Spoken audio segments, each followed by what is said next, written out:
Pronto, estamos ao vivo aqui novamente com o Marcelo Gonzaga, aqui na Tutora. Marcelo, boa noite. Boa noite, Maurício. Boa noite a todos que estão assistindo.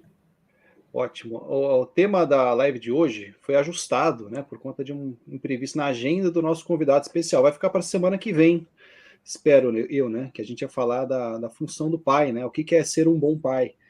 E então a gente ajustou aqui e trouxe esse tema, né, de quem é o herói do seu filho, né?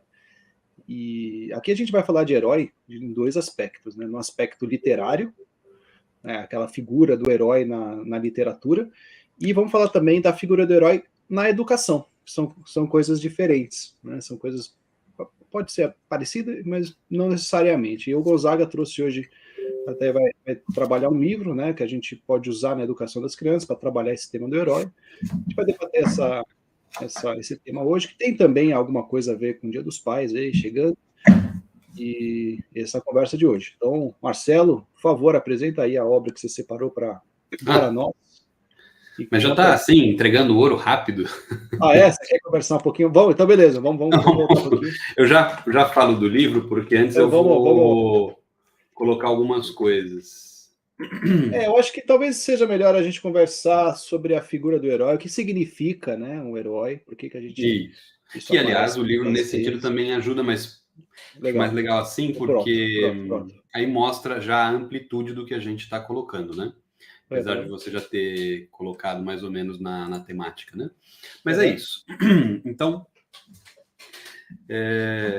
eu não sei se todo mundo, né, tem essa mesma visão ou está acompanhando as coisas dessa mesma forma, mas está havendo, né, já faz algum tempo, um questionamento, vamos dizer assim, da importância do herói, da atuação do herói, por exemplo, na própria literatura ou literatura no sentido mais amplo, né? Não só naquilo que está escrito, mas em toda obra que a gente vai chamar agora de uma obra artística que não seja só uma obra plástica, né? Uma coisa de quadro, de escultura, mas sim uma obra que tem uma história. A gente vai chamar isso de obra literária, né? Para facilitar.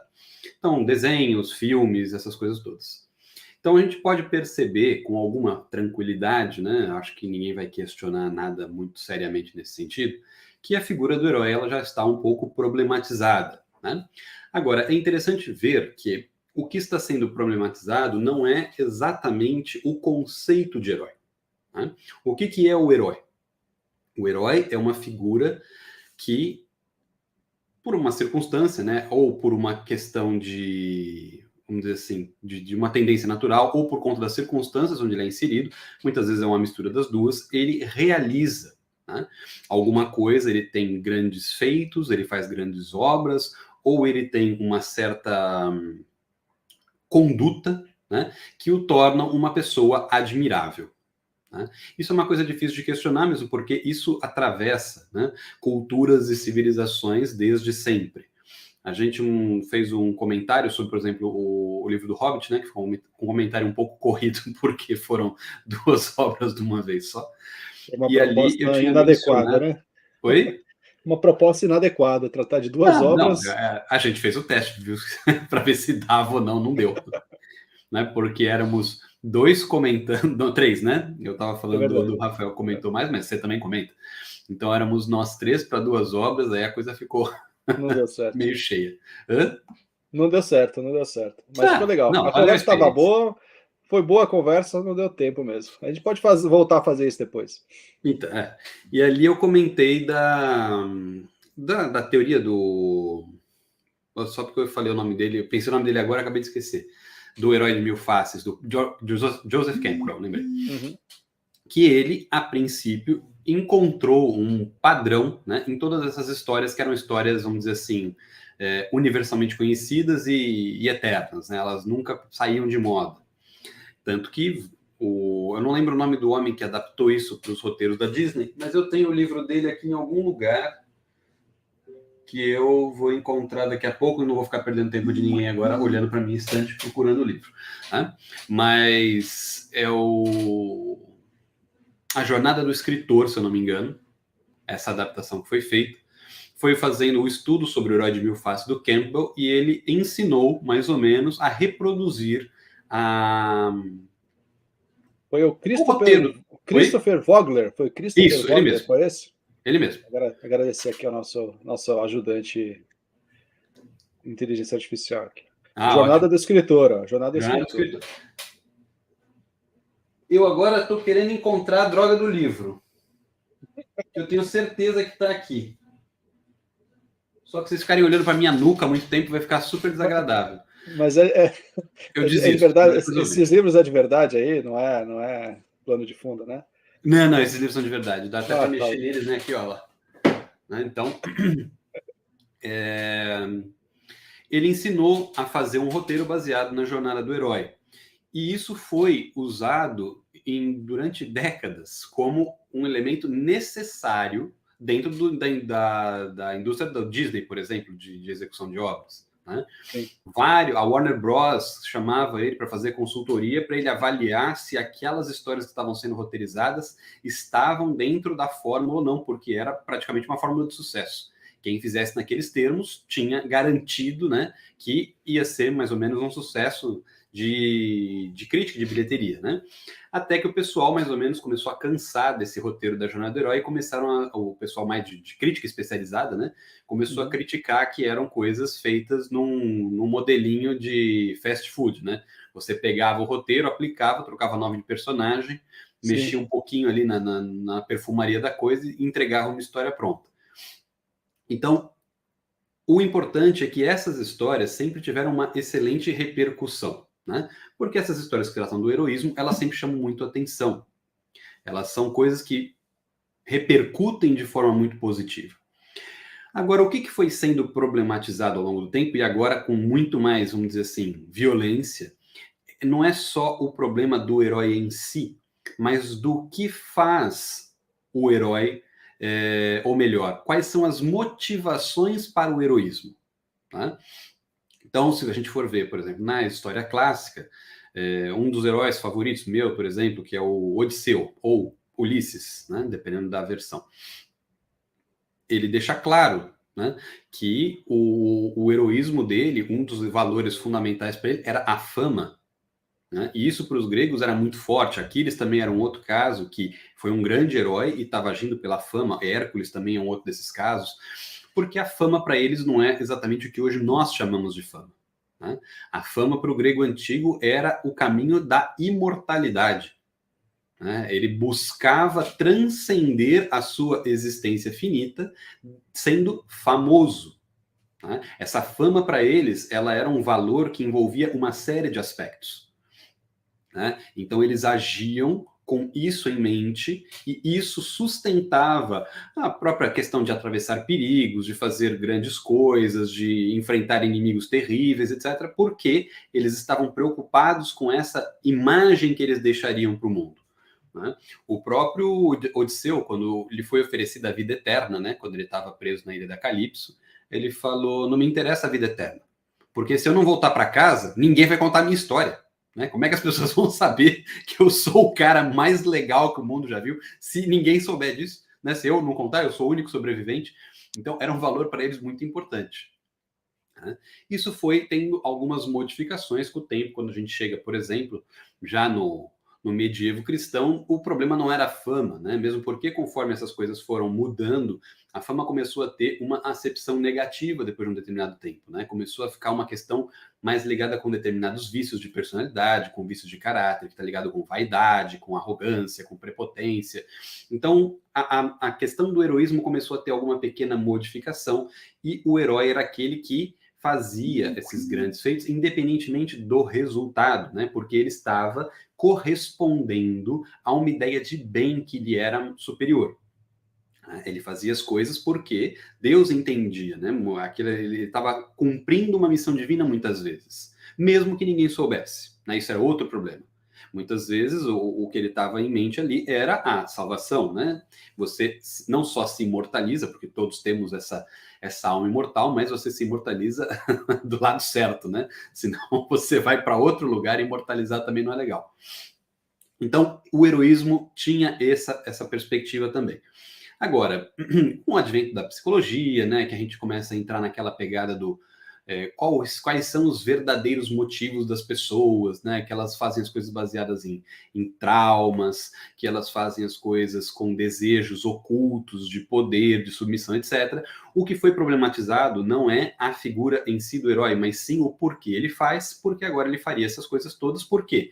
Aí, de acordo com o Adler, é por desejo de poder, se é por conta do Freud, é porque ele tem algum problema de libido que não foi bem resolvida.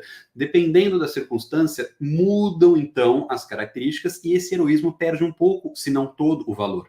Né? Porque que grande feito que você vai adorar, que vai imitar, que vai admirar, que está pautado por conta dessas circunstâncias. Né?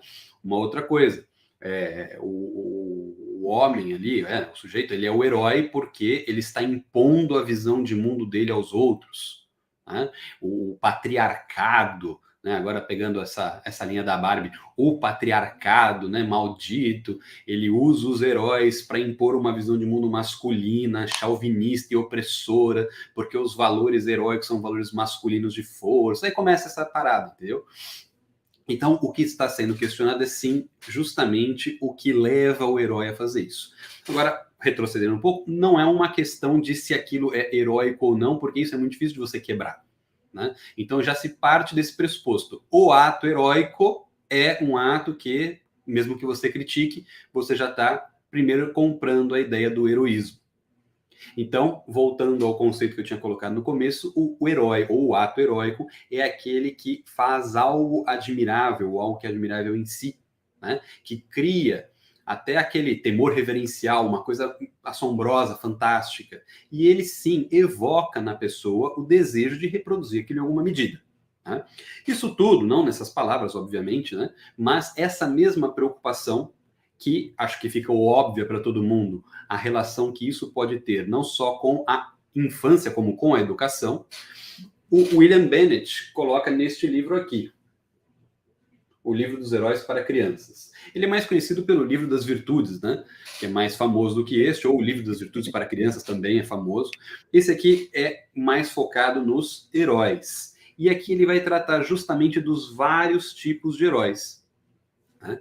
Ele começa explicando ali algumas coisas nesse sentido, e ele vai mostrar que o heroísmo pode aparecer de muitas formas, né? E não só das formas literárias, né, que fazem as coisas que a gente está chamando agora de fantásticas, mas elas podem surgir de pessoas comuns, muitas vezes, e pessoas próximas, né, como membros da nossa família, nosso pai, nossa mãe. Então ele vai puxar essa perspectiva do heroísmo por uma coisa mais, vamos dizer assim, íntima, mais fácil de você verificar. E isso faz com que a gente também saiba valorizar os feitos, né, de pessoas que, apesar de não serem cavaleiros de armadura, né, que tenham superpoderes, mas que trazem para a vida das pessoas que estão em volta uma grande contribuição. Né? E isso já faria deles heróis. Nesse sentido, a gente consegue incluir, né, quando a gente está falando do pai, né, se é o do herói como pai, etc., os pais são uma primeira imagem de heroísmo para os filhos por inúmeros motivos. Né? O pai e a mãe em outra medida. Né? Então, a questão aqui é justamente aproveitar ou detectar, em primeiro lugar, né, e saber aproveitar esses atos de heroísmo e incluí-los numa proposta educacional que faça com que, a partir destes exemplos, a gente consiga mostrar atitudes ou condutas ou atos que deveriam ser emulados e imitados. Né? Então, a grande sacada da existência dos heróis, da apresentação deles para as crianças, é justamente para mostrar a possibilidade de fazer certas coisas e dos benefícios que essas coisas podem trazer. Né? Não naquela questão de você fazer uma coisa e ganhar outra de volta, né? Mas sim de você perceber como uma conduta virtuosa ela traz muito mais benefícios, mesmo que ela possa colocar determinadas coisas em risco ou em xeque, do que você ter uma conduta, vamos dizer assim, vergonhosa e preservar ali alguns valores menores, porque isso vai trazer para você algum grau de infelicidade, mesmo que você não perceba. Tá? Sim. O herói, no caso, ele procura fazer alguma coisa maior do que ele mesmo, né? Seja o próprio poder, alguma coisa além daquela condição normal do restante, né? O que eu ia te perguntar... tem até uma pergunta legal aqui, mas eu vou fazer uma pergunta antes aqui. A figura do herói para a criança, ela vai aparecer independente de ser exposta a uma história com um herói literário, digamos. Então, a gente até colocou aqui, o herói, na verdade, para a criança, na parte educativa, são as pessoas que ela vai tomar como modelo, é isso que você está falando. Então, até coloquei lá, pode até ser um youtuber, Sim. alguém que ela... Você colocou grandes feitos ou grandes obras. Então, grandes feitos, às vezes, é o cara aparecer na internet hoje em dia, grande feito, o cara tá ali na Tem milhões de internet, visualizações, né? milhões de seguidores, com certeza. Como que alguém pode ter milhões de seguidores e não ser uma pessoa notável? Então, pode acontecer, né, na falta de modelos apresentados no processo educativo, da criança tomar como herói no processo educacional alguém que está ali, né, à disposição. Seja na televisão, seja na escola, seja eventualmente pela internet, né? Então essa figura do herói ela acaba aparecendo. Então quando a gente coloca quem é o herói do seu filho, o Gonzaga está explicando aqui na parte literária, né? E como é que funciona isso. Mas o fato o seu filho vai escolher alguém como herói, alguém que vai falar, quero ser igual a essa pessoa, né? Ou eu não quero ser igual a essa pessoa, digamos, o anti-herói educacional. Uhum. O vilão, né? O vilão, eu não quero ser essa pessoa. Então, esse é um dos assuntos que a gente pode trazer hoje aqui para a conversa, né? Como que a criança vai tomar alguém como herói e pronto. E como que isso é tão importante. Por isso que as histórias, tem até, a Patrícia colocou aqui, por mais lives com histórias. Então, realmente, isso é muito importante apresentar como modelo, né? Quem conhece aquele livro da Susan Bauer, né, The Well-Trained Mind, ela fala sobre isso, essa questão de apresentar muitas biografias. Então, ela sugere ano a ano quais biografias de pessoas notáveis devem ser estudadas pela criança, né, incluindo ex-presidentes importantes, cientistas, atletas, tudo quanto é coisa, autores de livros, filósofos e por aí vai. Porque essa referência são os heróis, né? As biografias são os possíveis heróis, são os modelos de ação em que a pessoa que faz algo grandioso faz algo maior do que ela mesma, né? Acaba assumindo também esse papel de herói no processo educativo. Então, até, né, a gente pode falar um pouquinho sobre isso, Gonzaga, da inclusão de biografias no estudo de educação, né? Se você acha Lógico. isso, como é que funciona isso? Como é que você recomenda aí a gente fazer isso com as crianças? Primeiro um adendo. Eu achei. Tá.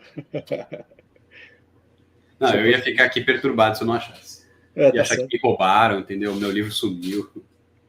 Porque eu não arrumei ainda do meu jeito as minhas estantes, então eu sempre fico horas procurando o que eu quero. Bom, não, isso aí que você falou é perfeito. Por quê? O herói sempre vai ser, para a criança, aquele objeto de admiração, né? Eu ia entrar nesse ponto porque... Vejam um caso. Primeiro eu vou começar, vamos dizer assim, leve, para depois entrar na parte dos youtubers, porque eu com certeza vou ficar violento quando chegar nessa parte. Vejam o caso de um herói grego que é um herói indisputado, apesar dos poréns, né? Aquiles. Aquiles era usado como modelo, né? Se vocês forem estudar a paideia grega, os dois grandes modelos que eles usavam eram os modelos do mito, que eram Odisseu e Aquiles, né? A Ilíada canta a fúria de Aquiles. Então, Aquiles era um herói, indisputadamente um herói, só que ele tinha certas características, né, que poderiam ser questionadas. Ele era irascível. Tá?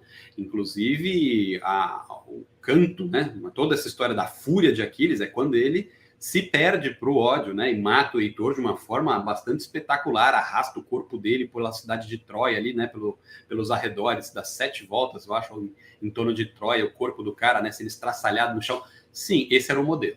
Né? Era um sujeito que sabia que morreria na guerra e foi enfrentar a guerra mesmo assim, porque aquilo era o passaporte dele para a fama.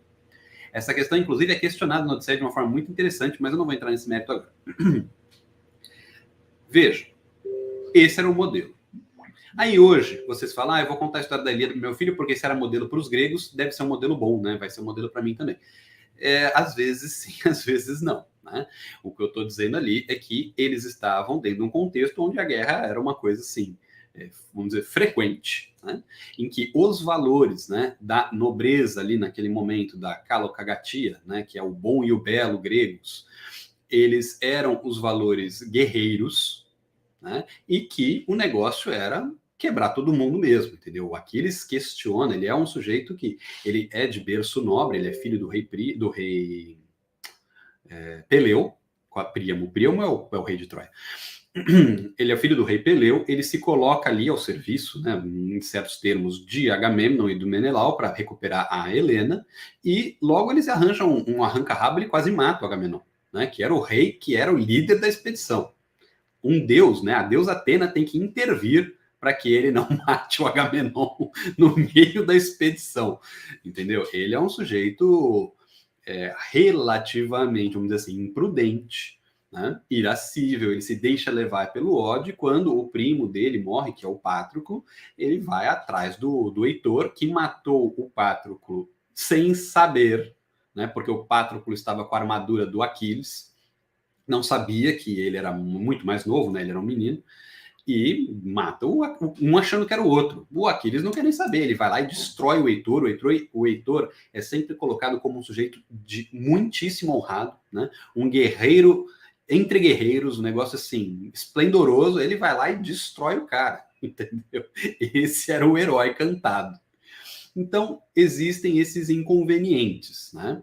Quando a gente vai contar a história, se a gente coloca aquilo em grande destaque, né? Porque o que acontece? Nós vamos direcionando em alguma medida para os nossos filhos quais valores são adequados e quais não são adequados, né? Isso é inevitável. A pessoa fala, eu não quero jogar os meus valores dos meus filhos. Alguém vai fazer isso por você, então, né? Fique tranquilo que ele não vai ficar desamparado. Se você não faz, alguém faz. Então, a gente vai colocando para eles os valores que a gente acha que são mais razoáveis e os heróis, obviamente, que vão seguindo aqueles valores em alguma medida. Este é um herói que tem essas características. Se ele é, né, alçado a uma posição muito grande na questão de valores, na questão de heroísmo, na questão de modelo, essas coisas todas, a criança vai entender que essa é uma forma razoável de resolver os problemas. Né? Se alguém questionar ali a honra dela na brincadeira do parquinho, ele tem que voar no amiguinho e encher a cara dele de soco. Entendeu? É uma resposta perfeitamente normal. Agora, você percebe, por exemplo, que o seu filho tem uma, vamos dizer assim, timidez é um vício, né? Ela não tem timidez boa. Se você não fala na hora que não deve falar, você não é tímido, você é prudente, né? Você é esperto. O tímido é aquele que não fala quando precisa falar, que não age quando precisa agir. É um tipo de covardia. Não tem como isso ser bom. Então, você pensando, eu vou então apresentar modelos de heroísmo, né, onde a coragem é um valor primordial para tentar combater esta tendência que a criança tem, para mostrar para ela que não é bom ela ficar, né, se contendo, fugindo das coisas. Então você coloca atos heróicos que são exemplos de coragem. É uma forma de lidar, perfeitamente possível. Daria para indicar histórias apropriadas dependendo das inclinações e dificuldades de cada criança. Perfeito. Tanto para você fortalecer pontos fortes, quanto para diminuir os pontos fracos. As duas coisas podem acontecer e podem acontecer simultaneamente. Uhum. Os próprios heróis, às vezes a gente coloca os valores que a gente acha que são melhores, né? Mas a criança, muitas vezes, sente muita afinidade com uma coisa ou outra. Isso também é um objeto de estudo. Né? Você percebe que aquele determinado herói, ou aquele personagem, não precisa nem ser herói muitas vezes, chamou muito a atenção da criança, ela gostou muito daquilo. Então, isso é já um ponto de atenção para verificar o que fez essa afinidade ficar tão forte. É porque a criança viu ali coisas que ela, muitas vezes, sabe que ela mesma tem. Então, é uma afinidade, de fato, né, de valores, que ela e aquele herói aparentemente têm, ou é uma compensação. Né? Ele admira muito o herói que faz tudo aquilo que ele não consegue fazer, que ele sabe que está fora das capacidades. Fico impressionado com o herói que não tem a timidez, eu fico impressionado com o herói que tem a coragem que ele gostaria de ter. Isso, por exemplo, isso é muito comum. Né? Muita força, nossa, eu queria ter essa força toda, porque ele se considera, né, incapaz. Então, todas essas coisas são interessantes. Um herói que tem saídas muito inteligentes, ele não consegue pensar naquelas saídas, então isso é admirável. Né? Ou o contrário, né? Ele só tem as saídas inteligentes e ele percebe que aquele herói consegue se bastar nisso. Aí fala, olha lá, encontrei um herói que tem o que eu tenho e isso é suficiente para ele fazer as coisas. Também é perfeitamente possível. Uhum. Então, isso vai modelando as circunstâncias. Por isso que é interessante apresentar uma vasta gama de heróis. Né? Heróis no sentido amplo que eu estou usando, não só o herói no sentido, né, arquetípico da coisa. Uhum. E você vai vendo como a coisa vai se transformando. Por exemplo, uma das coisas você pode, como você colocou, biografias são importantes. Né? Agora, as biografias, elas naturalmente têm que estar adaptadas para crianças, né? Porque senão a coisa fica sumamente maçante. Nós lemos uma biografia com riqueza de detalhes que para crianças são não só inúteis, como Sim, desgostosos. eu lembrei que eu estava lembrando aqui, eu li a biografia da Montessori. Todo mundo fala muito da Montessori. Falei, cara, deixa eu entender esse negócio da Montessori. Cara, minha biografia é de 700 páginas. Sim, e outra, ela é uma Explicando educadora, né? ali. Uma criança vai ler a biografia da Maria Montessori, ela vai ter um derrame, eu acho, entrar em Vai coma. achar um saco, até porque boa Sim, parte da vida dela foi uma treta jurídica. Então, sim. mais chato ainda, né? São problemas que não existem para criança. Né? Mas nesse caso, a biografia apresentada para a criança tem que destacar esses grandes feitos e grandes obras que você falou. É E que, aí o lance é como que ela conseguiu conquistar aquilo, né? Se foi pela inteligência, se foi pela coragem, sim, qual foi a virtude que permitiu, né, obter esses grandes feitos. sim, É isso que você está falando? isso. Porque o que acontece? Quando a gente faz introdução alimentar nas crianças, a gente faz o quê? A gente dá comidas altamente apimentadas para ela, com um sabor super rebuscado e complexo. Não, a criança não gosta disso. Né? O paladar da criança é super simples. A gente tem que começar com a comida que seja insossa é uma palavra muito forte, mas que ela tenha os sabores ali mais ou menos naturais dos alimentos. Isso é uma relação que a gente pode fazer com outras coisas. Quando a gente vai apresentar exemplos de heroísmo, por exemplo, qualquer história, né? É que as histórias muitas vezes elas vão aparecer nesses termos. É muito melhor para crianças, especialmente crianças pequenas, que tenha uma figura clara de bem, uma figura clara de mal. Né? O feito heróico seja relativamente simples. Né? Ele fez o bem porque ele derrotou o monstro, ele fez o bem porque ele foi bondoso, ele fez o bem porque ele foi generoso. Coisas que são fáceis de absorver. Né? Porque as nuances da vida, a criança não tem vida suficiente para compreender e para interpretar. Né? Então, ela precisa que as histórias elas sejam relativamente simples para que aquilo para ela também faça sentido. Né? O herói enfrentando o monstro e vencendo para ela faz sentido. Né? Inclusive, Especialmente. deixa eu te perguntar, hoje a gente estava gravando o curso, eu te falei, né? Uhum, Com um pediatra que fala, inclusive tem um trecho que a gente estava conversando, não chegou a gravar sobre isso, mas é um trecho que a gente estava falando sobre as virtudes, né? Quais virtudes são apropriadas de se ensinar para cada idade? Então, uma criança muito pequena, ela não tem condições de adquirir, por exemplo, a prudência. uhum. Então tem, acho que são 3 categorias, né? Em cada uma dessas etapas você consegue ensinar algumas virtudes para a criança, ela consegue entender, né? Não ensinar, porque a virtude não se ensina assim, né? Mas ela consegue perceber aquelas virtudes no exemplo, né? Então isso também tem a ver com a maneira como a criança consegue entender uma história, por exemplo? Sim.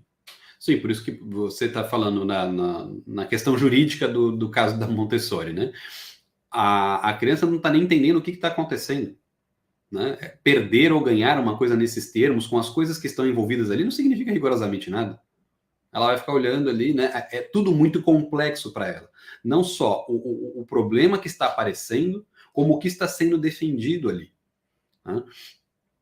Você não precisa nem entrar nessa questão, pode ser uma coisa até mais simples, se você pega, deixa eu ver, aqui esse também é caso jurídico.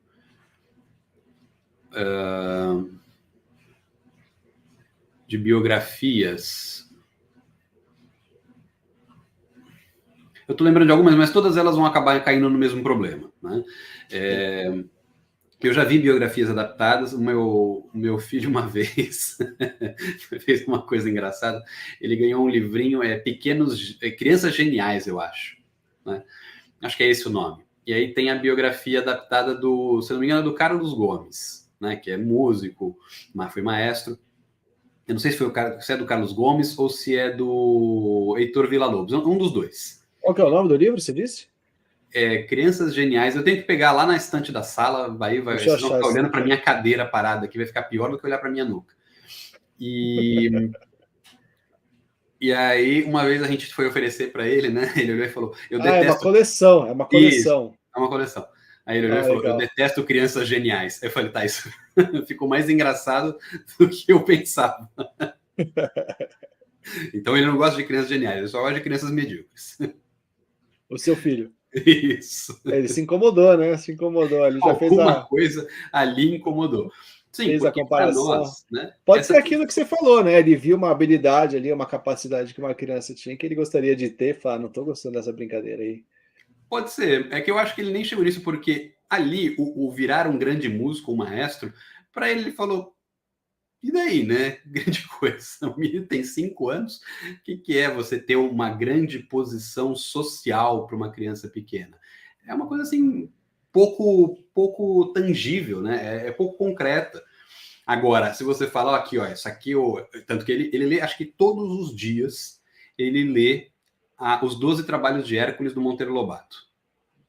Eu acho que ele lê, se ele não lê todo dia, ele lê uma vez a cada 2 dias. Ele pega o negócio, ele lê inteiro e ele vai fazer outra coisa. Tem que lembrar daquele post lá que eu fiz sobre por que as crianças repetem as histórias. Lembra desse? Sim. Não sei se eu te mandei. Tem que ver o que é. O que é que ele está tentando absorver ali. E vamos dizer assim, relativamente normal, né? A criança repetir várias vezes as mesmas coisas, porque ela está consolidando, né? Exato, Aquilo exato. enquanto um elemento básico. Mas sim, pô, ele também está. Tem algum modelo ali de representação que ele está querendo absorver Sim. ali. E eu até já falei para ele, né? Aí, ó, já mostrando como a gente lida com a história, né? Eu já comecei a falar mal da Emília em algumas oportunidades, em algumas circunstâncias, para ele não achar que aquilo ali é um modelo bom a ser seguido.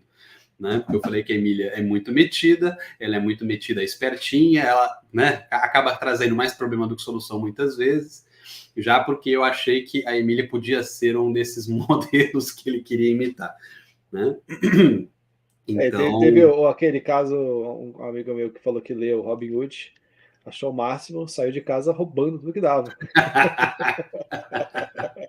É uma Aí boa. o meu filho foi ler o Robin Hood, eu falei, bom, vamos observar, né, qual que é o efeito. E aí, o que você gostou? O que você não gostou?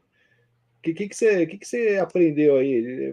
Por sorte, ele não achou que roubar era legal, mas Eu, absorveu quando era outras pequeno, coisas. achei. Eu lembro Então, perfeitamente. Tinha um desenho da Disney do Robin Hood, que ele era uma raposa. Olha lá, a raposa já é interessante ser o Robin Hood. E eu achei aquilo o máximo. Eu só estava procurando o rico, né? Porque eu nunca achei. Porque ele mostrava lá o João sem terra, né? Que era o rei. Era um nível de riqueza que ele roubava ali. E você falava, beleza, o cara era muito rico. Roubava dos pobres. Eu falei, legal, quando eu vir alguém roubando dos pobres, né? Eu vou fazer a mesma coisa. Eis que eu nunca vi nenhuma das duas coisas, né? Nunca tive na minha convivência alguém que era podre de rico, nem vi ninguém tirando diretamente dos pobres ou não, a não ser que eu faça que nem o Robin Hood mesmo e lute contra o Estado, né? Não é uma alternativa que eu tomei ainda, mas talvez tome. Aí eu vou encarnar mesmo o Robin Hood. Mas sim, é perfeitamente possível, né? E em inglês é The Merry Men, né? Os homens felizes, os homens alegres, que é o bando do Robin Hood. Então ali você tem um tipo, né? Eu vou falar nesses termos agora porque eu vou fazer uma relação. Um tipo de banditismo elevado à categoria de bom mocismo. Né? Isso é uma coisa que a Ayn Rand, inclusive, trabalha no livro dela, se eu não me engano, é na Revolta de Atlas. Que este é um exemplo de heroísmo de um bandido, né? Ou melhor, de um bandido elevado à categoria de herói. E eles são o anti-Robin Hood lá no livro dela. Então, isso é uma demonstração. Outra coisa, já que a gente está falando de exemplos negativos, né? Eu vou chegar no YouTuber já, Maurício, não fica chateado. Eu estou só esquentando para não sair xingando. Você veja no caso do Dom Quixote. Né? O Dom Quixote era um sujeito que ficou enlouquecido por causa das leituras. Isso mostra com muita clareza. Ele era um sujeito apaixonado por novelas de cavalaria, onde os heróis são, né, heróicos, né, em todos os sentidos, e ele queria ele próprio ter aquele tipo de heroísmo. Então ele sai, né, põe lá o a armadura, sobe no Rocinante, aquela coisa toda, e vai pela Espanha ali para convencer todos da beleza incomparável de Dona Dulcinea de Toboso, né, que ninguém conhecia, e o fato de não conhecerem a mulher que ele estava elevando já era um insulto em si mesmo, então ele já chamava todo mundo para duelos, né, criava uma série de problemas, e todo mundo acaba tratando Don Quixote ali como um sujeito que perdeu o juízo, né? Ele se deixou levar pela imaginação, pelas leituras que ele fazia de tal forma que ele ficou alucinado. Um outro exemplo que fala disso com alguma clareza, né, do efeito negativo da leitura de determinados modelos que são imitados, é o próprio Flaubert, quando faz a Madame Bovary, que é outra mulher que ela é reconhecidamente uma das adúlteras mais famosas da literatura. E uma coisa que fica claro logo no começo do livro é justamente como ela adorava aquelas leituras de romances onde tinha essas escapadas, né, onde você era levado por um amor arrebatador e como aquilo era bonito, aquelas coisas todas. A gente pode até voltar bastante. Helena de Troia traiu, como eu já tinha falado do exemplo, né, o Menelau, que era o esposo dela, com Paris. A princípio, porque ela tinha sido enfeitiçada pela deusa Afrodite. Agora, a gente pode reinterpretar isso do jeito que quiser, né? Então ela foi uma adúltera involuntária. Mas tudo isso pode chamar a atenção dos jeitos errados, né? E você entender que aquilo são coisas valorosas ou coisas bondosas. Você olha lá e fala, gostei do Paris, que vai na casa do sujeito a convite, leva a mulher dele embora e faz uma guerra que dura 10 anos por causa disso, né? Tudo porque ele ficou com o amor da mulher mais bonita do mundo. Você pode falar, não, isso é o que eu quero para mim, vamos ver quem que consegue. Com sequestro, com rapto, com um monte de coisas, você já começa a ter umas ideias erradas. Então, é perfeitamente possível isso acontecer, né? Porque o que vai chamar a atenção é tudo dependente dos valores que estão dentro, né, da visualização da criança. Ou do adolescente, ou no caso do Don Quixote, até do velho, tanto faz. Até naquela ocasião que saiu o filme da Barbie, né, a gente ficou de fazer uma análise, a gente não fez, né, ainda, pelo menos, mas uma coisa importante, que até ia comentar, comento agora, é que independente, né, de você gostar ou não do filme, independente de tudo, aquilo tem um efeito no imaginário, ele tem um efeito no seu comportamento depois, que tem esse cruzamento entre o que você acredita que é verdade, o que é correto, o que é ético, etc., moral, etc., e o que o filme apresenta como alternativa de ação no mundo, né? Então aquilo, de certa maneira, gera uma influência. Então, sim, o comentário não sei o que eu nem vi o filme, nem gostaria de ver, mas o fato ele vai alterar um pouco a sua maneira de pensar, e esse que é o lance da contação de histórias, é por isso que, né, existe uma certa, isso aí entra na categoria de teoria da conspiração ou não, mas existe uma influência, né, de agentes na maneira como os filmes são produzidos, porque você quer que a população tenha determinadas reações em determinadas circunstâncias, uma espécie de condicionamento. Isso acontece. Se é verdade ou não, esse papo que eu falei, eu não sei, mas que é fato que aquilo vai alterar um pouquinho a sua maneira de pensar, é fato. Então, todas essas histórias que você está contando, aquilo muda, né? Vai mudar. E também a maneira de você interpretar também é interessante. Por exemplo, você está falando hoje, inclusive, um amigo meu estava falando que ele foi fazer um curso de teatro grego numa faculdade, que eu não lembro qual era, e a primeira aula foi enaltecer a Medeia, porque ela era uma mulher empoderada. Olha como ela tinha coragem. Ela tinha coragem, ela tinha poder, ela fez o que ela queria, né? Ela nem fez o que ela queria, que ela nem queria fazer aquilo. Ela fez meio que contra a intuição dela ali de que aquilo não era apropriado e fez do mesmo jeito, matou os próprios filhos. Então isso é colocado, né, como algo bacana. Então também tem a maneira de interpretar, né? Sim. A mesma ação, por exemplo, Medeia, quando eu entendi a história, eu fiquei horrorizado. Falei, poxa, imagina como estava a cabeça da mulher para fazer uma coisa dessa, matar os próprios filhos para incomodar o marido, o ex-marido. E hoje é interpretado por alguns como sendo alguma coisa interessantíssima, né? Nossa, que exemplo maravilhoso. Então, também tem isso daí, né? Como é que a gente vai ler? Não, mas como você falou, é inegável que exerce influência. Porque se aquilo que a gente lê, que a gente assiste, que a gente escuta, não exerce influência nenhuma, ou a gente é completamente idiota, né? Você não entendeu rigorosamente nada do que está acontecendo, ou você está perdendo tempo à toa, né? Eu vou ler uma coisa e não vou permitir que aquilo mexa em nada comigo. É melhor você fazer outra coisa, então. né?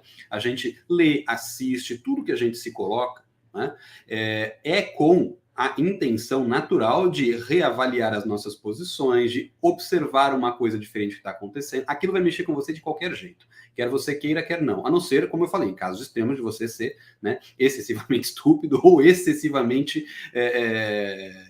estúpido em outro sentido, né, que você não se permite observar nada de diferente.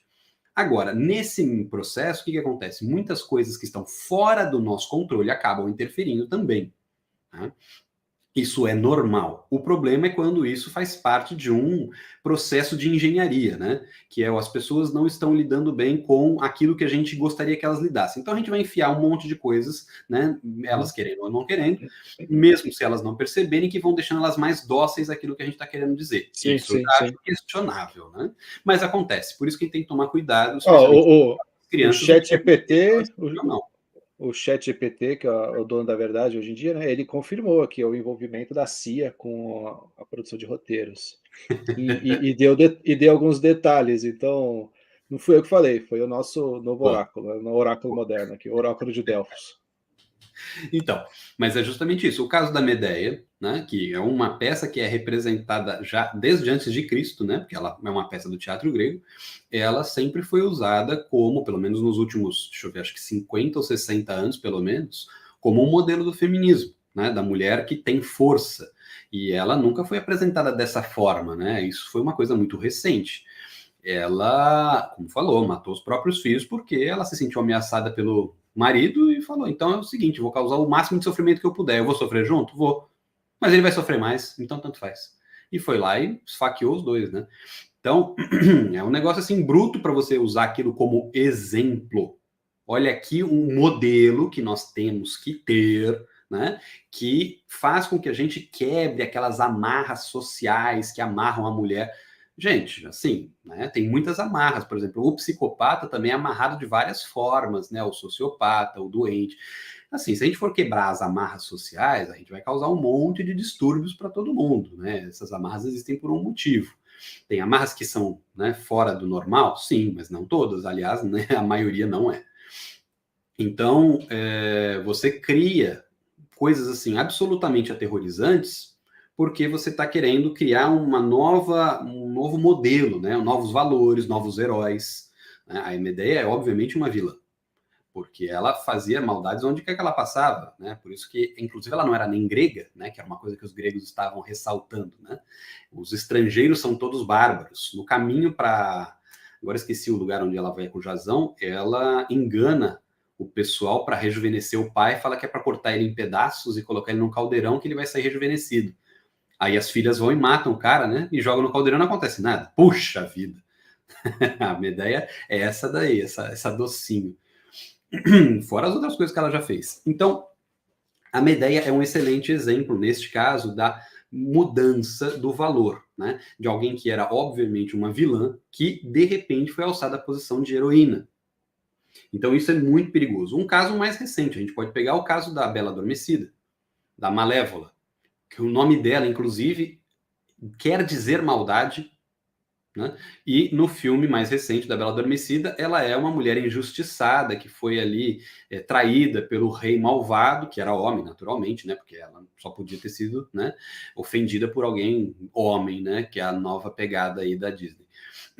E foi lá simplesmente ajustar, né, uma coisa que ela tinha sofrido totalmente fora de justiça, de padrão, etc. Então tudo voltou ao normal. A Bela Adormecida, lá, a Aurora, toma por mãe, né, a mulher que matou o pai dela. Normal, sim. Vida normal, né?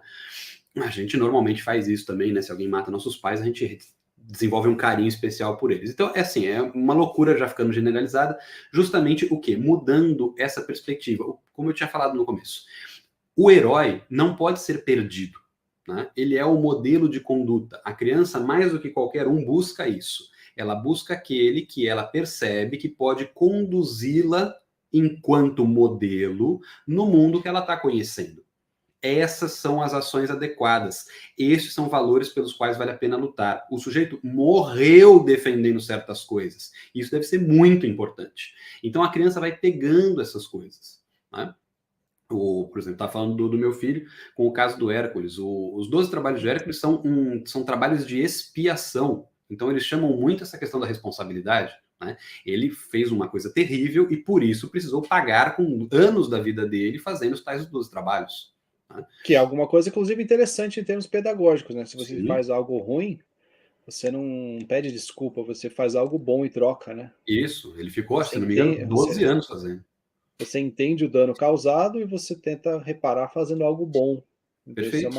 é uma ideia pedagógica, né? A punição é fazer algo bom, né? E, inclusive, hoje, no curso que a gente gravou, o professor recomenda que o prêmio, quando a criança consegue fazer uma certa atividade, ou seja, adquire a responsabilidade, o prêmio que você deve dar a ela é mais responsabilidade.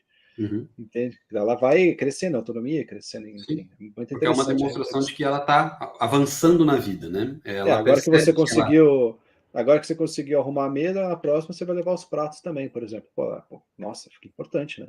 Ela está se tornando importante, que é curioso, sabe? Agora, se dentro dos valores que você está passando para a criança, né, essas coisas, as responsabilidades são pesos, né, elas são coisas ruins, coisas que devem ser evitadas, aí isso vai causar um problema, porque isso não é a imagem que ela construiu como uma imagem correta.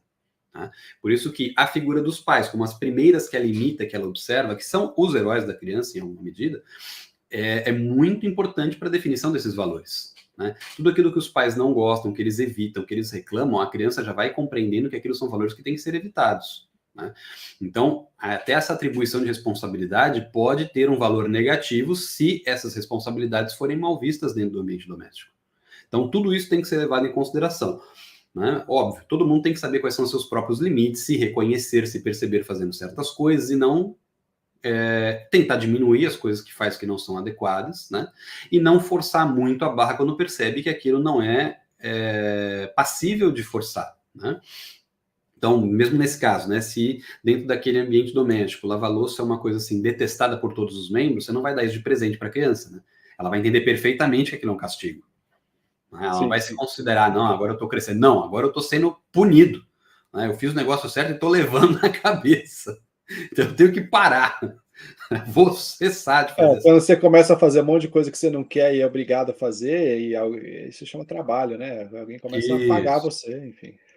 Então E tem se você toda essa faz linha, muito né? bem, e se você faz muito bem o trabalho, você é promovido, né? Você é chamado de bem-sucedido. Essa é a vida Isso. profissional. Então, agora foi interessante você ter entrado nisso, porque agora eu vou fazer o link com os YouTubers, como você tinha perguntado. Né? Ai, ai, ai. Yeah, até que enfim. Então, agora, os valores não são só os valores domésticos, são os valores sociais também, né? Que vão se transformando e vão mudando a forma como a gente interpreta certas coisas. Então, o que aconteceu? Hoje, nós já estamos dentro de uma mentalidade bem tacanha, vamos dizer assim, né? Onde só vale aquilo que a gente vê, percebe, mede, né? Aquilo que tem valor monetário, aquilo que dá algum avanço na vida. Então, os exemplos de heroísmo são, desde crianças, eles já são questionados, eles são diminuídos, né? Porque veja o caso do sacrifício. O sacrifício sempre foi, né, um sacro ofício, se a gente for quebrar a palavra, uma coisa sagrada, uma coisa muito importante. Há muito tempo já, o ato sacrificial já é colocado como um elemento negativo. Né? Que com até uma pecha de burrice, de idiotice, que é quem que é louco, ou burro, ou idiota o suficiente para se sacrificar, para deixar alguma coisa para os outros. Né? Uhum. Então você já vai colocando generosidade, todas essas coisas num saco de lixo, né? Coisas que devem ser evitadas, elas são coisas ruins. Que é a própria definição do amor, né? Você fazer algo pelo outro. Sim. A caridade. Por Né? bem do outro só, pura e simplesmente. Então isso tudo é colocado. Educação é isso, né? Você vai lá Também. e faz o que é melhor para o outro. Sim. Não para você mesmo, né? Educar é isso aí. Senão você não educa, vai fazer outra coisa. Né?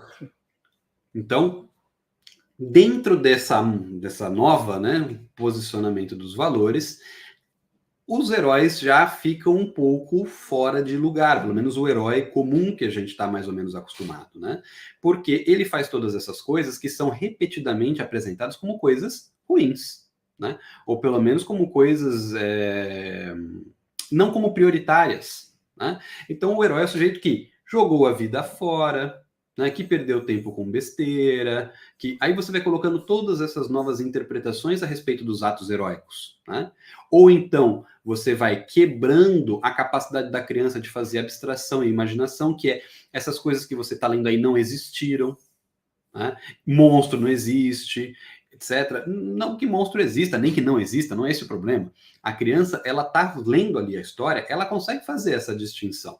Né? Que aquela é uma história que não tem necessariamente a ver com ela, que aqueles monstros não têm a ver com ela, não é o monstro que está embaixo da cama, nem dentro do armário, né? Então, ela consegue ter esse afastamento e ler aquilo com alguma objetividade. Agora, se você toda hora fica questionando aquilo e quebrando essa capacidade da criança, inclusive, de ler as coisas, de ouvir, ela normalmente vai dar a resposta que você está querendo, né? Ela vai ter uma perda cognitiva significativa, né? Ela vai ficar mais estúpida, naturalmente, não tem como não. E vai enxergar o mundo da forma que o adulto em questão está achando que é mais prática. Ela não vai ver valor em nada, né?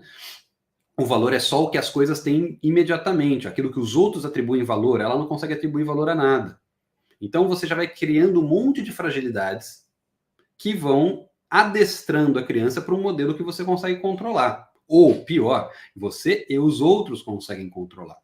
Né? Que vai dar aquela resposta imediata sempre que você colocá-la na mesma circunstância. E ela, naturalmente, vai responder dessa forma, então ela não vai ver valor em nada, ela só vai ver valor na medida em que aquilo traga para ela uma vantagem imediata, e assim a coisa vai. O problema de todo mundo pensar em coisas que trazem vantagem imediata para si, se todo mundo pensar assim, se for pensar cada um uma sala pensando só em si mesmo, e nenhum ajudando ninguém, e ninguém fica satisfeito, né? Sim. Não faz sentido nenhum, né? Assim, é um Mesmo modelo porque... que levado ao extremo, você tem a ruptura total, né?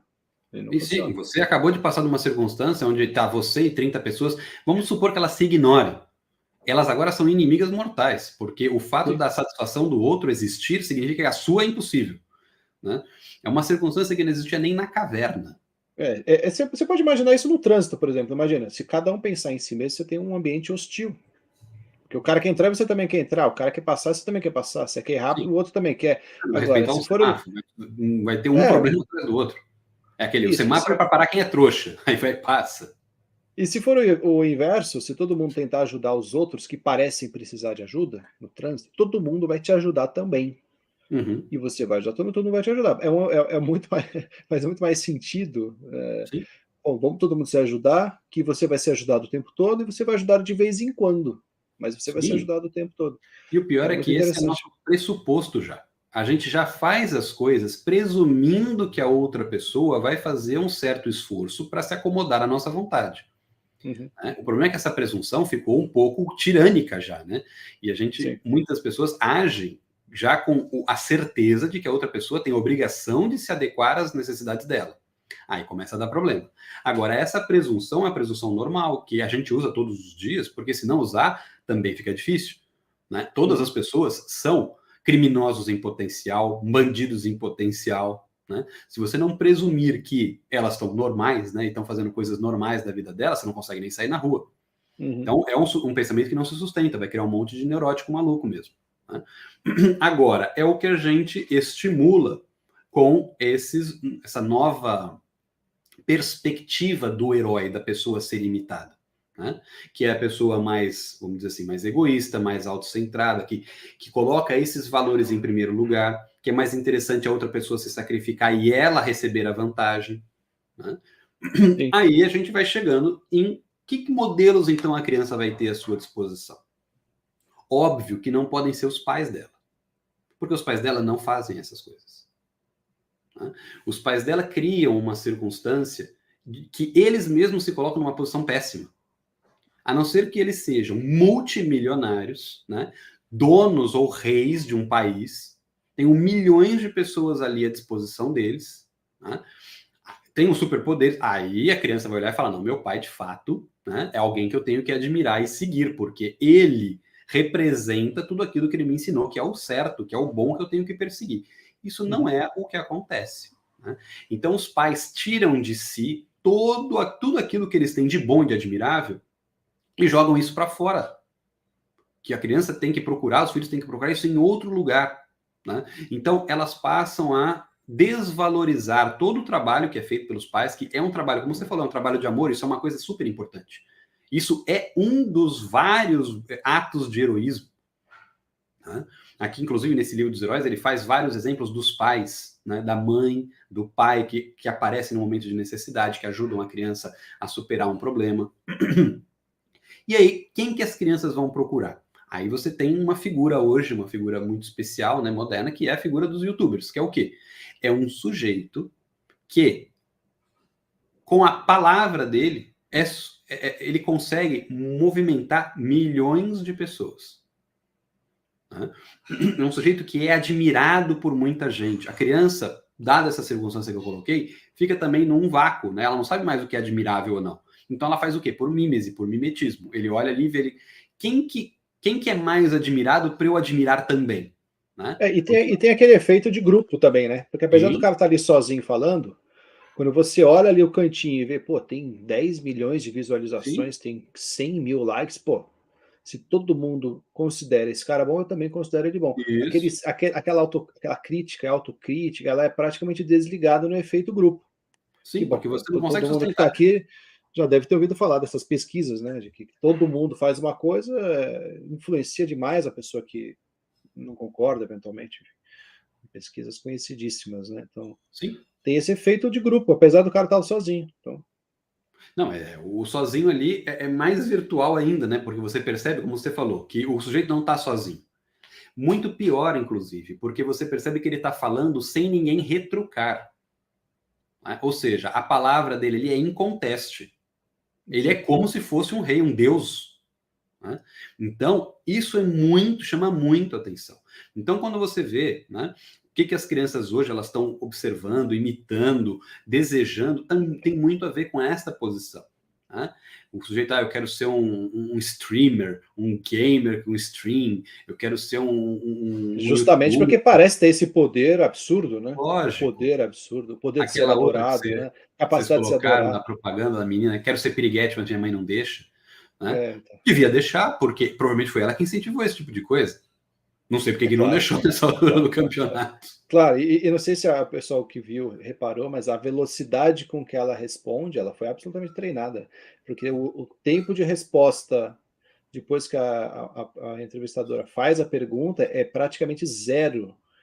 E não é compatível com o tempo de resposta padrão da idade dela. Então, Perfeito. com certeza ela foi treinada. Aquilo lá é 100% de Sim. garantia. Obviamente, ela não falou da cabeça dela aquilo. O que é pior ainda, além de estar aprendendo uma coisa de valor duvidoso no mínimo, ela está sendo realmente treinada para fazer aquilo. Então, Sim. é pior ainda, né? Pior Então, ainda.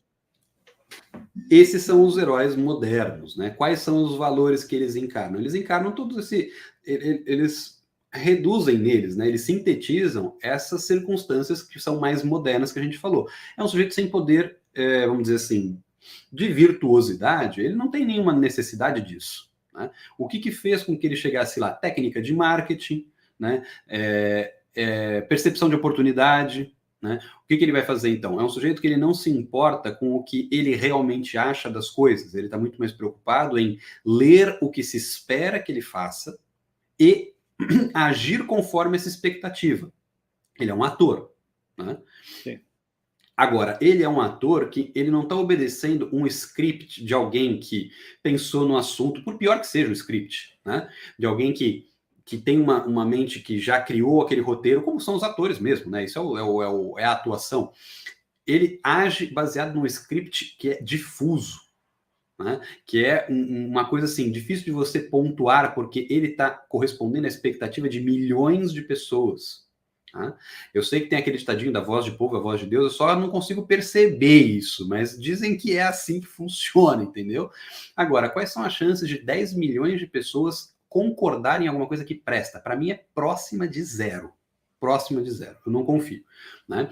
O meu termômetro de lixo é inversamente proporcional ao número de pessoas que estão dispostas a ver aquilo. Quem que falava que ia vai na livraria para não olhava os best-sellers só para não comprar, né?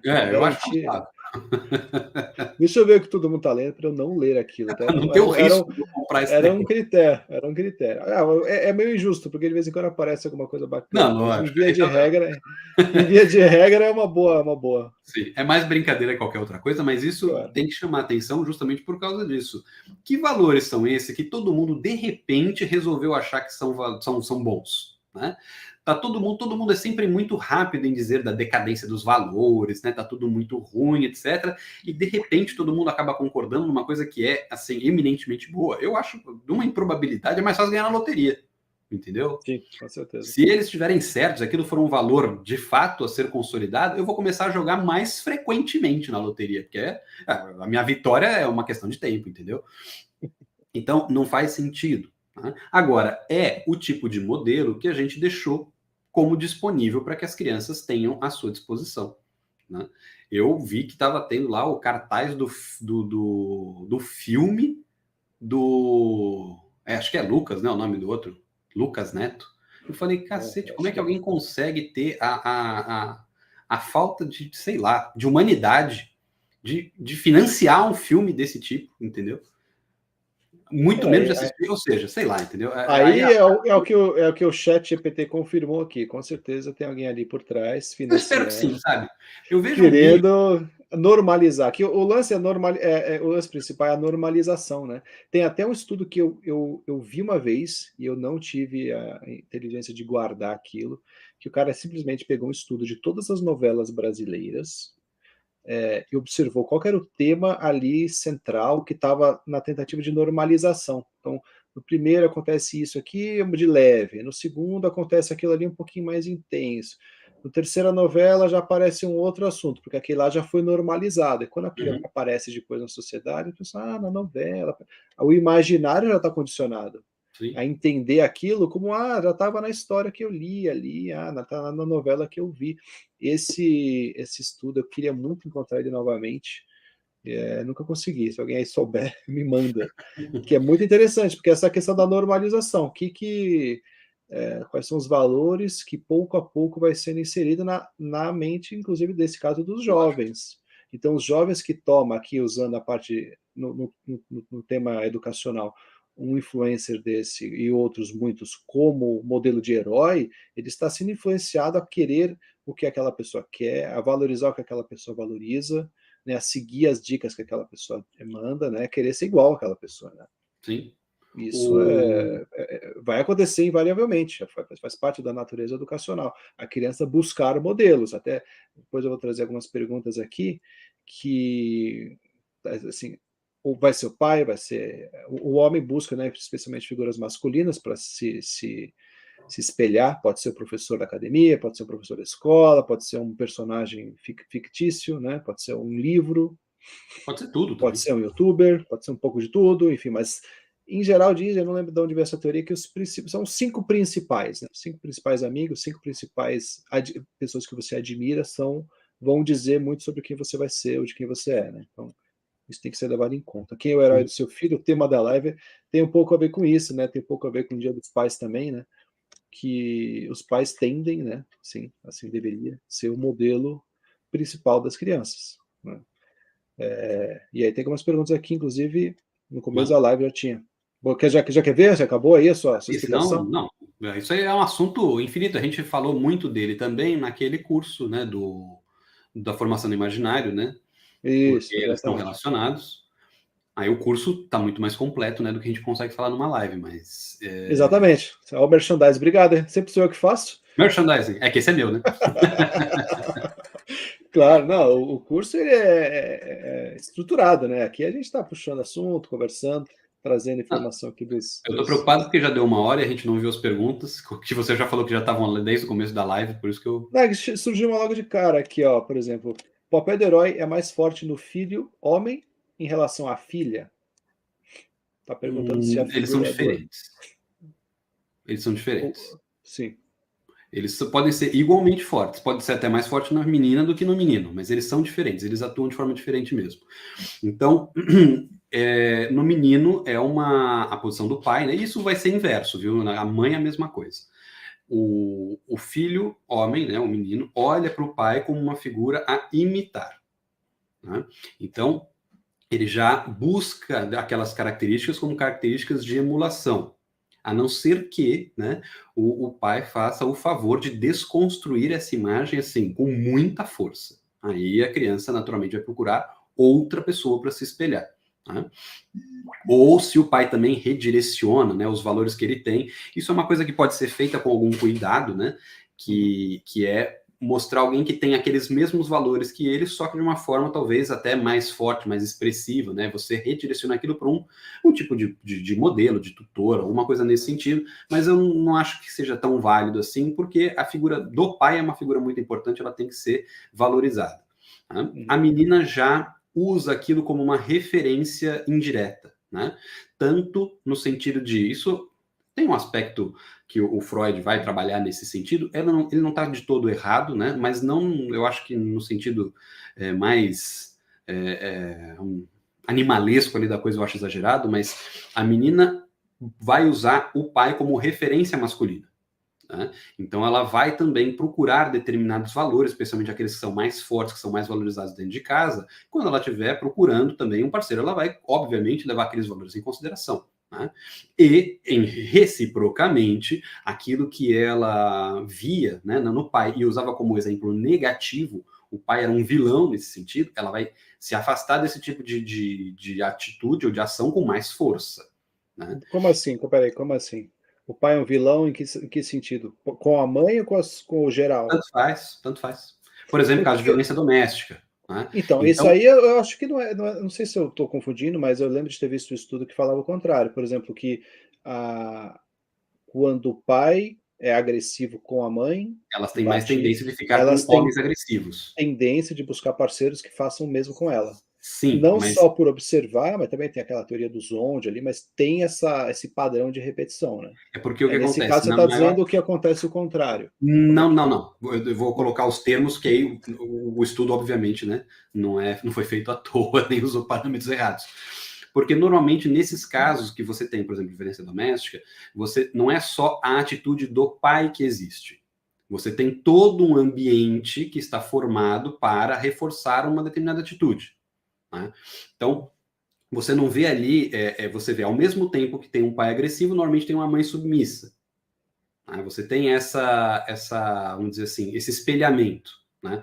Que acaba sendo como um combustível de comportamento. Você vai Tá. repetir aquele comportamento porque ele tem o resultado esperado que você já antecipava, e isso vai sendo repetido. No Aí caso, sim, ela estaria imitando a submissão aparente. Não vou dizer que é porque ela sexo. também reconhece o comportamento do pai como normal, as duas coisas. Tá, é Né? complexo isso. Ela vê a situação toda como uma situação de normalidade, então ela se coloca numa situação de violência com mais, vamos dizer assim, com menos defesas. Né? E no Agora, imaginário, vê aquilo como algo que faz normal. parte do ambiente Isso. familiar. Não vou dizer Normal. Por normal, isso não é desejável, mas aquilo faz parte é do que ela vai imaginário. interpretar como normal. É nesse sentido que eu estou Assim, falando. Né? na cabeça dela, o ambiente familiar tem que ter Sim. aqueles elementos ali. Tanto que você vai ver, por Sejam exemplo, bons ou ruins. filhos de pais divorciados têm muito mais tendência também a procurar o divórcio quando os problemas estão um pouco mais intestinos, né? Então Sim. você vai vendo aquela situação como um modelo mesmo. Né? Aquilo ali Tá. mostra quais são os limites das coisas.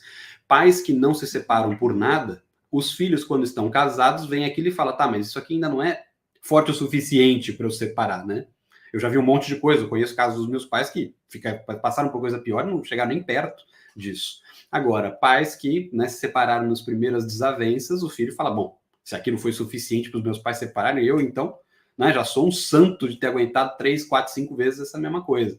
Então, isso tudo vai dando essa noção de normalidade. Eu estou colocando no caso onde a criança, né, reconhece a vilania, seja ela E, verdadeira ou não.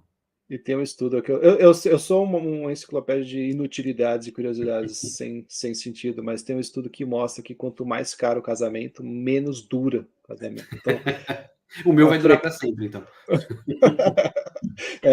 o meu também, a gente fez um negócio muito econômico, mas assim, inclusive muita gente que ainda está pagando casamento e já está No divorciado ali, próximo. já tá no outro, já está pagando o próximo, paga dois de uma vez, né?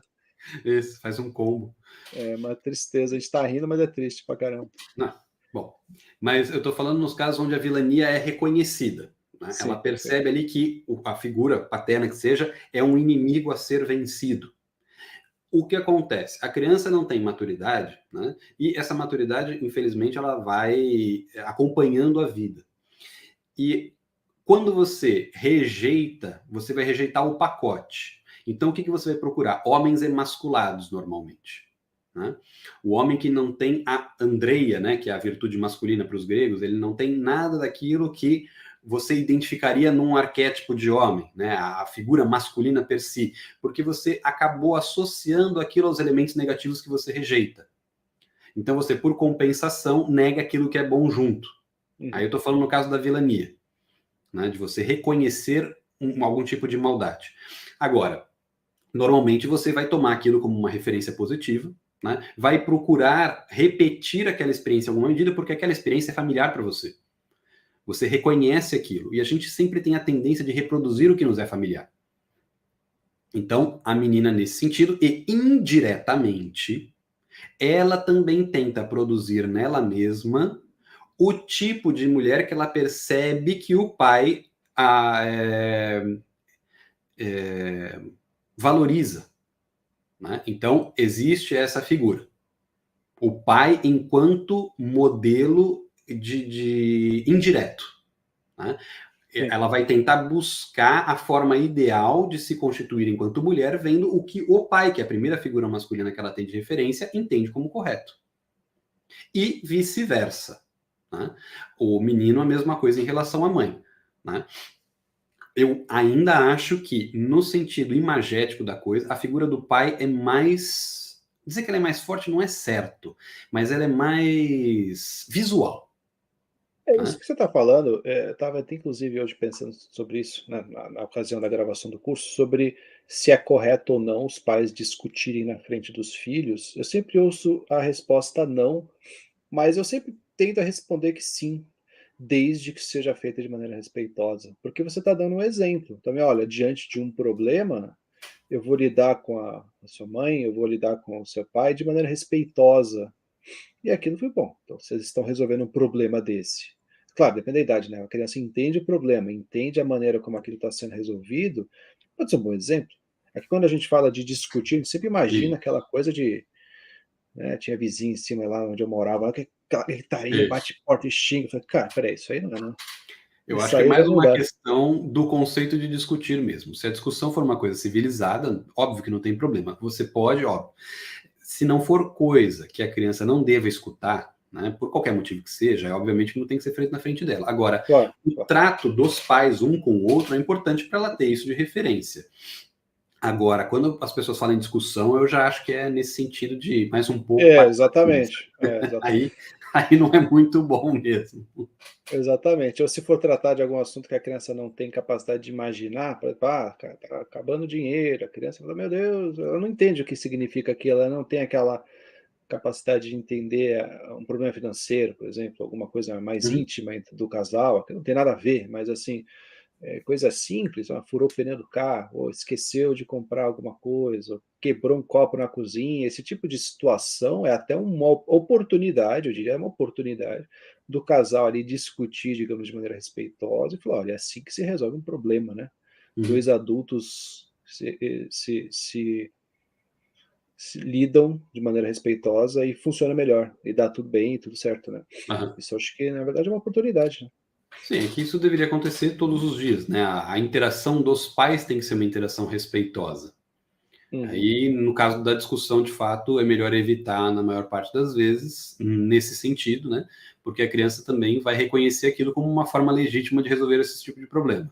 Né? uhum. Então, desautorizar, xingar, gritar, essas coisas, ele vai falar, bom, meus pais fazem, né? Qual que é o inconveniente? Ele vai fazer também para ele resolver os problemas dele. Então, aí Exatamente. sim, aí já passa um pouco do limite. Agora, tudo que for feito de forma civilizada, respeitosa, isso tudo é um bom exemplo para a criança observar. Né? Então, não é, eu acho que quando falam da questão da discussão é mais no sentido animalesco da coisa do que na forma civilizada, que eu não vejo grande inconveniente, justamente porque é uma demonstração, sim, de vida social importante. Né? É assim que se age, né? Dois seres humanos adultos conseguem interagir, mesmo que discordem, com tranquilidade. Então é mais nesse sentido. Agora, a figura do pai, eu acho que ela é mais estimulante para a imaginação das crianças, talvez muito porque o pai era o que ficava menos presente em casa, isso é uma das coisas, né? Outra coisa que também ajuda nesse sentido é a criança sempre se identifica com a mãe, né? Ela vai se individualizando conforme ela vai crescendo, então a mãe sempre parece uma coisa que faz parte dela em alguma medida, né? E o pai que é o elemento externo, diferente dela. Por isso que para a criança é muito mais fácil escutar uma bronca do pai do que da mãe. Sim. Porque o pai A é o que mãe é, está... sim, a Fala. mãe é a que dá o apoio emocional e o pai é que Isso, dá o conforto e a segurança física, sim. certo? Porque ele está vindo Então desde você fora, né? Ela receber a reconhece esse bronca limite de. externo. A mãe, ela É, não reconhece esse limite. Ela fala, ué, por que eu estou me fazendo mal, né? É quase isso. Aquela que tem que me aceitar até coberto de fezes, aquela coisa toda, tá me rejeitando por quê? Então, a criança, ela tem essa associação, né? Então, a mãe tem uma representação simbólica para os filhos, inclusive, diferente da do pai. Então, o pai, enquanto figura, né? Que ele é mais visual, ele estimula mais a imaginação nesse sentido. Né? Parece que a criança, ela vai, conforme ela vai amadurecendo, ela vai correspondendo mais aos anseios do pai, não da mãe. Né? Os anseios da mãe, ela presume que ela está correspondendo por existir, né? Aquele, minha mãe, né, tá ali, então beleza. O fato de eu existir, eu já tô bem aqui com a minha mãe. Agora, com meu pai, eu vou ter que dar um jeito aqui de ele me aceitar. Esse é um assunto que não vai dar para explorar hoje, com certeza, mas é uma coisa muito interessante, que é o que a menina, né, a filha, espera do pai, espera da mãe, e o que o menino espera da mãe, espera do pai, que coisa é diferente. É Sim. totalmente diferente, e a maneira de apresentar isso é muito específica, e é um conhecimento que eu acho que é fundamental, né? Mas ele é difícil, ainda mais É, porque eles brigam entre si para ver quem que é o pai, a mãe mais legal, né? Aquela coisa toda, eu quero ter mais autoridade, não, o outro. sim, Aí, mas entender o que assim, eu estou falando de aspectos naturais, né? O que naturalmente espera, né? Assim, uhum, pensando na parte mais biológica até da coisa, né? O que sim, a menina, a filha, espera do pai. E não é a mesma coisa que espera do o filho, ele espera, às vezes, até ele precisa daquelas brincadeiras mais violentas, a sim, filha já precisa se sentir protegida. Então, às vezes, o pai, só de estar perto, a criança está fazendo um negócio, só, meu pai está ali, meu pai está ali, então se acontecer alguma coisa, ele vai me ajudar. Pronto. Às sim. vezes é tudo que a menina precisa, que o pai esteja perto. E já o menino já é diferente, né? Já tem outro significado. Esse é um tema que daria para, inclusive, produzir até um curso só sobre isso. É muito interessante. Eu É acho legal muito mesmo. legal. Bom, não sei se a pergunta já está Eu suficientemente acho que respondida. sim. Deixa eu ver se tem mais alguma coisa aqui. Essa questão de modelo do pai. Quando o pai tem algum comportamento inadequado, se a mãe deve apontar para os filhos que aquele comportamento é inadequado. Não. Isso aí, já que você respondeu, mas eu entendo que não tem, porque você vai criando ali a gente está falando dessa representação, né, do que é normal, o que não é, então, de certa maneira tem que ter enfim, você que responde aí, não vou responder. Não, não. Você também está respondendo, não tem problema. Não vou responder. Mas isso tudo é muito delicado, por quê? Porque ele vai continuar sendo pai, entendeu? Ele não vai deixar de ser pai porque ele erra. Ele vai ser o pai da criança pelo resto da vida. Então, isso tudo é muito difícil de coordenar, especialmente se há uma visão diferente, né? Os pais não concordam sobre determinado aspecto e não concordam e não vão concordar. Né? É normalmente assim que a coisa começa a ficar complicada. E eles não conseguem aceitar ou respeitar a decisão do outro. Aí a coisa fica difícil, porque você fica ali vamos dizer, numa sinuca de bico, né? Porque você não pode nem aprovar aquela ação e você também não vai jogar o outro, né, para os leões, porque você também vai ter consequências negativas desse ato. Né? Isso vai ser ruim para todo mundo.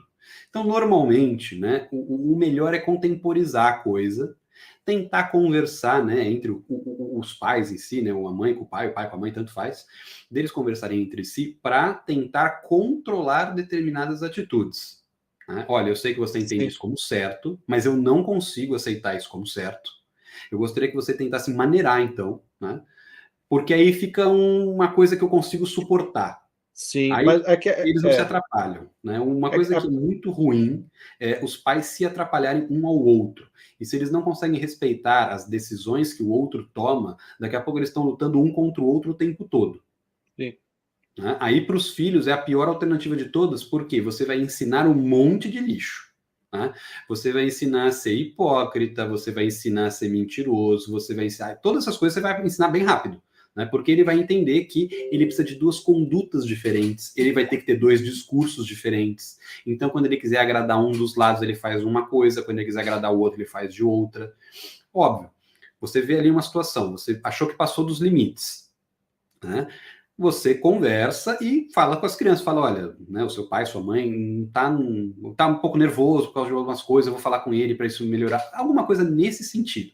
Agora falar, não, seu pai é um bruto, sua mãe é uma louca, entendeu? Aí, isso aí é isso é bem uma coisa interessante, até porque isso entra num assunto que fala de autoridade, né? Eu já vi essa pergunta várias, já recebi várias vezes, você perguntou se é errado pedir desculpa para o filho quando você erra, né? Por exemplo, ou se isso perde autoridade. Eu acho que é o contrário. Você ganha respeito.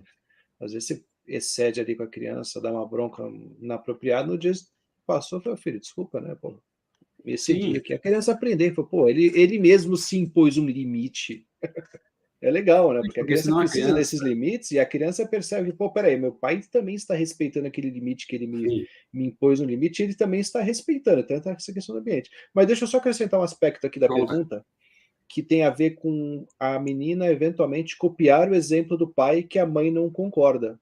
Pelo que você falou daquele caso que a gente estava falando de violência doméstica, por exemplo, se eu entendi bem, você me corrige, a menina tende a copiar o que a mãe está fazendo. No caso da violência doméstica, é o aspecto da submissão, Sim, ela provável submissão. inclusive pode criticar e questionar a mãe se a mãe apresenta resistência.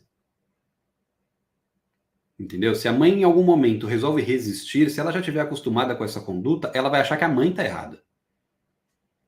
Porque o normal que ela já tenha visto e tenha entendido era a mãe ficar quieta. Sim, sim. Não, tudo bem. É que nesse caso, aparentemente não é isso, mas a resposta aqui parece que a menina tende a replicar o comportamento da mãe, Sim, seja submissão, seja normalmente sim.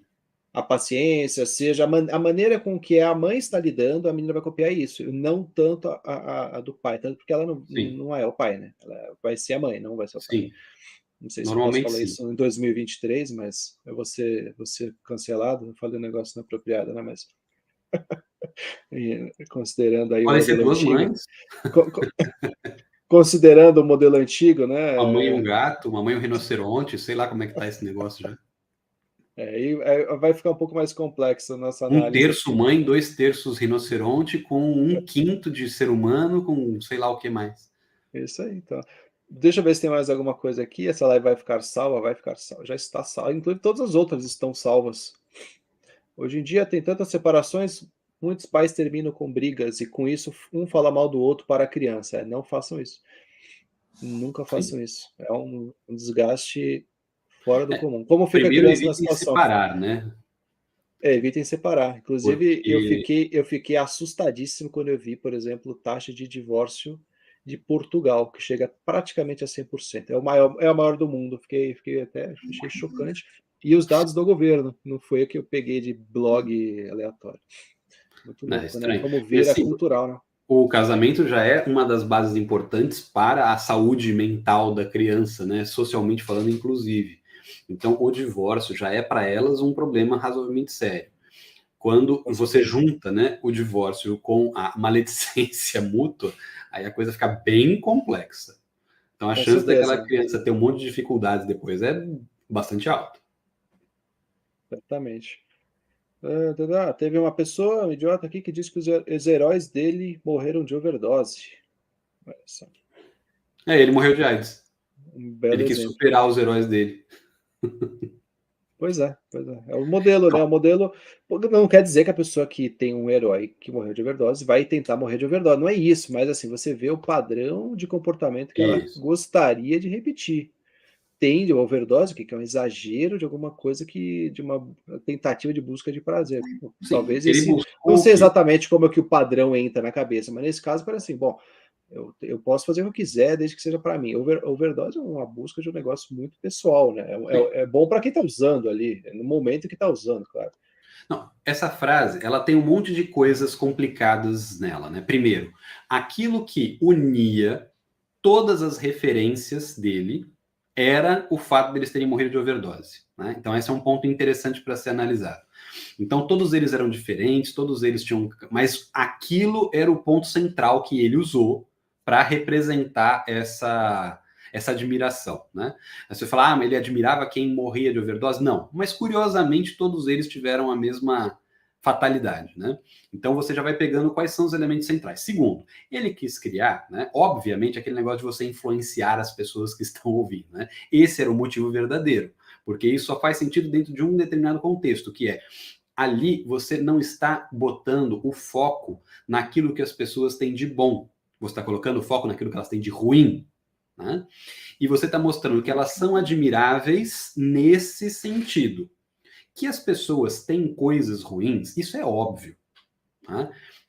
Você buscar exemplos de perfeição absoluta é bizarro, isso não existe. Tá? Agora, você colocar justamente a fraqueza e a fragilidade como o ponto que você entende que é o ponto importante para você dar essa referência, aí tem uma coisa muito esquisita acontecendo. Tá? Porque eu falei, por exemplo, o caso do Aquiles. Os gregos não sabiam que ele tinha passado dos limites? Lógico que sabiam, pô. O cara fez um monte de maluquice. Os deuses fazem admoestações o tempo todo, no caso dele. Então não é assim, ele era um sujeito irrepreensível. Ao contrário, ele tinha um monte de fraquezas. Mas mesmo assim, ele era uma pessoa admirável. Agora, ninguém vai falar que admirava o Aquiles porque ele perdia a cabeça e queria matar todo mundo contrariado. Não. Ele era admirável porque ele era um exemplo de coragem. Ele foi, ele defendeu ali os valores, etc. E ele lutava excelentemente bem, era o maior guerreiro de todos. Esses eram os valores. Né? Por exemplo, Odisseu. Odisseu é um sujeito que era admirado pela sua inteligência. Ele era um baita de um mentiroso, mas você não fala, Odisseu é importante porque ele mentia. Não, é porque ele era esperto. A mentira é uma ferramenta dentro desse processo, né? Que muitas vezes estava justificada pelas circunstâncias. Então, esse que é o inconveniente desse caso. Né? Ele não procurou, por exemplo, dos heróis que morreram de overdose, ele falou dos pontos positivos. Não, ele quis focar no fato deles terem morrido de overdose. Esse era o elemento marcante dos heróis dele. Então, isso é uma burrice, né? Isso é uma tentativa de manipulação de comportamento, ou de compreensão e de valoração das coisas. Ele podia ter dado o exemplo de 10, 15, 20, sei lá quantos, centenas de heróis, que por acaso, alguém que fosse investigar, perceberia que todos ou quase todos morreram de overdose. Isso era um problema menor. Agora, quando ele chama atenção para esse fato, ele está invertendo a relação dos valores. O importante é que eles são todos drogados, né? Que são todos intemperantes. Isso fez com que todos eles fossem pessoas boas. É quase essa relação que ele está criando. Não é essa, mas é quase isso. O cara buscou o prazer para si mesmo de tanto excessivamente que mesmo morreu, né? O cara tá colocando assim, é tão importante. Para mim, a leitura aqui é a busca do prazer próprio é a coisa mais importante. Se eu Sim, tivesse e que o próprio chutar, Cazuza foi um exemplo disso. se eu pudesse chutar nesse caso, eu não sei quem é, não tem como eu garantir nada de, mas se eu fosse chutar, é assim, a pessoa que valoriza a busca pelo próprio prazer mais do que o que o Sim, é outro perto hedonismo. ali tá. Exatamente, exatamente. Vamos para a próxima aí, para Manda, manda, encerrar manda. já? Não, tem pergunta, eu estou respondendo. Aqui a Patrícia colocou, se é importante os pais se entenderem na frente da criança após o entender. Claro, eu diria que sim, com certeza. Inclusive, sempre com carinho, né? Mostrar ali que, pô, a gente teve uma discussão, mas o respeito está ali prevalecendo. Minha resposta é isso, se o Marcelo não quiser Não, contestar, não eu vou para a precisa, próxima. obviamente, criar um teatro, né? Se o entendimento acontecer numa circunstância onde as crianças não estão presentes, né? Você fala, não, vamos reencenar a circunstância para elas verem, não precisa disso, né? São coisas que Exatamente. acontecem naturalmente. Se acontecer, por exemplo, Perfeito. a discussão era urgente, ela precisava ter acontecido. Então você vai e cria discussão. Óbvio, especialmente se estiver na frente da criança, tenta manter o respeito, né? Não é que se não tiver criança presente, você pode xingar o sujeito de tudo que você queira, né? Aquela coisa toda. Não é isso que eu estou falando. Tem que manter o respeito sempre, né? Claro. Agora, se a coisa tiver que ser resolvida e puder ser resolvida na frente da criança, que seja feita no completo. E tem um Agora, detalhe, né? A criança percebe se for uma reconciliação falsa. Eu queria lembrar sim, que a criança não tem o desenvolvimento da linguagem verbal muito apurada, as menorzinhas, né? Então elas são mais atentas à linguagem não verbal do que a gente imagina. Não pode menosprezar, vou fingir que tá tudo bem aqui, vamos fingir, ó, combina ali com o marido, ó, faz um sinal ali, a gente finge que tá tudo bem. Cara, a criança percebe, você vai criar um problema muito pior. Sim. E aí você está ensinando a criança, inclusive, a fingir, né? Ao E aí fingimento. ela vai fingir, você não vai perceber muitas vezes. Isso aí é problemático. Então, se acontecer, aconteceu. Se não acontecer, também não precisa fazer, né, muito esforço nesse sentido, simplesmente coloca para a criança, né? Olha, aquilo você viu, né? Se for o caso, muitas vezes é uma questão de circunstância. Chegar para a criança e falar, olha, aquilo que você viu a gente conversando ontem, a gente conversou depois e a gente chegou a uma conclusão assim, assim, assado, se for interessante para a criança participar desse processo. Senão também não tem Claro, necessidade. claro. Perfeito. Está respondida a Patrícia. Fernanda, esse é um O, Ioselli. A partir de que idade os filhos percebem as limitações e vícios dos pais e como o outro cônjuge deve lidar com isso? Eu vou chutar aqui, aí o Marcelo me corrige, porque eu sou palpiteiro e ele é especialista, né? Não é assim a nossa dinâmica aqui. Eu Isso. diria que Eu finjo que sou especialista, é isso aí. a capacidade da criança perceber as virtudes, como eu falei lá atrás, acho que você não estava ainda na live, que tem idades apropriadas para perceber e aprender cada virtude. Eu diria que acompanha a percepção do vício também. Uma criança muito pequena e o pai alcoólatra, por exemplo, talvez ela não perceba aquilo. Não, não é normal. Agora, que ela vai percebendo os padrões de comportamento, parece que desde sempre.